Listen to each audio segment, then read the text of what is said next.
Hi children, hope we're all okay. I'm going to read you the next chapter of Gangsta Granny. And if you remember that Ben had been round to his granny's house and he was listening to all the stories about the jewel thief, and he dashed back home and Mum and Dad were a bit suspicious because he was all sweaty, so they asked him why he was sweating like a pig, in fact, if you remember. And he just came up with the excuse that he was practicing his ballroom moves in his bedroom. Of course he wasn't, but he said that because Mum and Dad, as you know, love Strictly. So, chapter 12, The Love Bomb.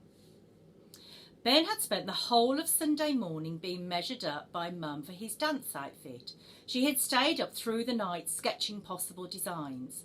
Under duress, he was forced to choose one and pointed a limp finger at the one that he thought was the least hideous. Mum's hand-drawn options ranged all from the way from the embarrassing to the humiliating. There was. So we've got, if you can see, the woodland costume, the cocktail costume. So he's got a banana and some oranges on his head. Oh dear. We've got thunder and lightning, accident and emergency, ice and a slice, and the hedgerow badger. If you can see those. That's the hedgerow badger look. We've also got the Quality Street. Now, oh, I love Quality Street. In fact, I ate a very large amount over Christmas. Eggs and bacon, confetti, and the underworld. So there's the Quality Street. I quite like that one, actually.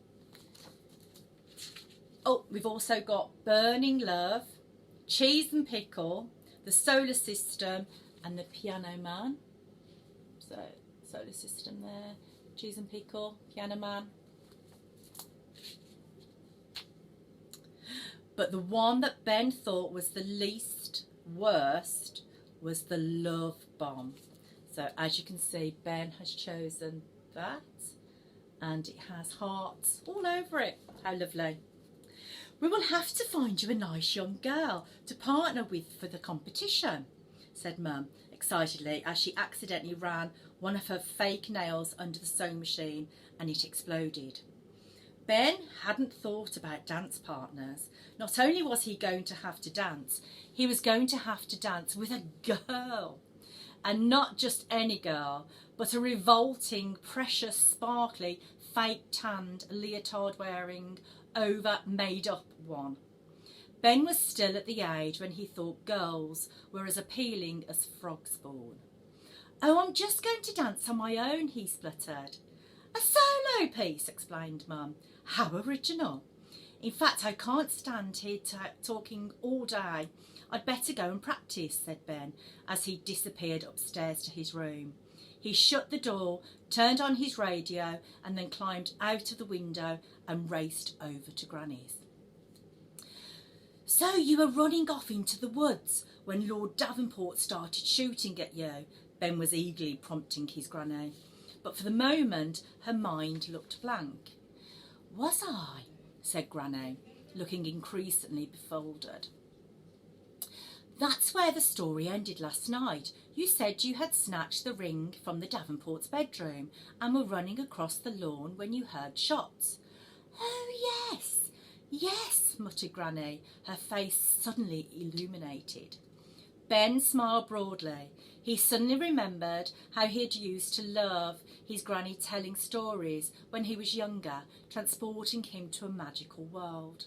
A world where you paint pictures in your mind that are not thrilling than all the movies or TV shows or video games in the universe. Only a couple of weeks ago, he had pretended to be asleep to stop her telling him a bedtime story. Clearly, he'd forgotten how thrilling her stories were.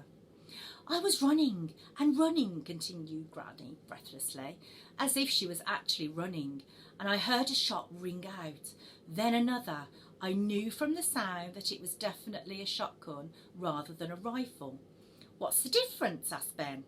Well, a rifle shoots one bullet and is more accurate, but a shotgun sprays hundreds of little deadly balls of lead. Any idiot can hit you if they fire a shotgun in your direction. And did he? Said Ben. His smile had faded now. He was genuinely worried. Yes, but luckily I was far away. But then, so I was only grazed. I could hear the dogs barking too. They were hunting me, and I was only a small girl. If they had caught me, the hounds would have ripped me to shreds. Ben gasped in horror. So how did you get away? He asked. I took a chance. I couldn't outrun the dogs through the forest. The fastest runner in the world couldn't do it, but I knew the woods really well. I used to play in them for hours with my brothers and sisters. I knew if I could just get across the stream, then the dogs would not be able to pick up my scent. How come? Dogs can't follow scent across water, and there was a great oak tree just on the other side of the stream. If I climbed that tree, I might be safe. Ben couldn't imagine his granny climbing stairs, let alone a tree. She had lived in her bungalow ever since he could remember. More shots rang out through the darkness as I ran towards the stream, continued the old lady, and I stumbled into the gloom of the forest. I tripped onto a tree root and fell face first into the mud. Scrambling to my feet, I turned round to see an army of men, horseback led by Lord Davenport. They were carrying flaming torches and holding shotguns. The whole forest was lit up with the fire from the torches. I jumped into the stream. It was around that time of year, in the depth of winter, and it was icy cold. The cold shocked me, and I could hardly breathe. I clapped my hand over my mouth to stifle a scream. I could hear the dogs getting nearer and nearer, barking and barking. There must have been dozens of them. I looked behind me, and I could see their sharp teeth gleaming in the moonlight. So I waded across the stream and started climbing the tree. My hands were muddy and my legs and feet were wet, and I kept slipping down the trunk. I frantically rubbed my hands onto my nightshirt and began to climb again. I scrambled to the very top of the tree and stayed as still as I could. I heard the dogs and the army of Davenport's men follow the stream down to a different part of the forest. The dogs' ferocious barks became a distant, and after a while the torches were just specks in the distance. I was safe. I shivered up the tree for hours. I waited until dawn, slid down the tree, and I made my way back to the cottage. I crept in to bed and lay there for a few moments before the sun rose. Ben could picture everything she described perfectly in his mind. Granny had him utterly spellbound. Did they come looking for you? He asked. Well, no.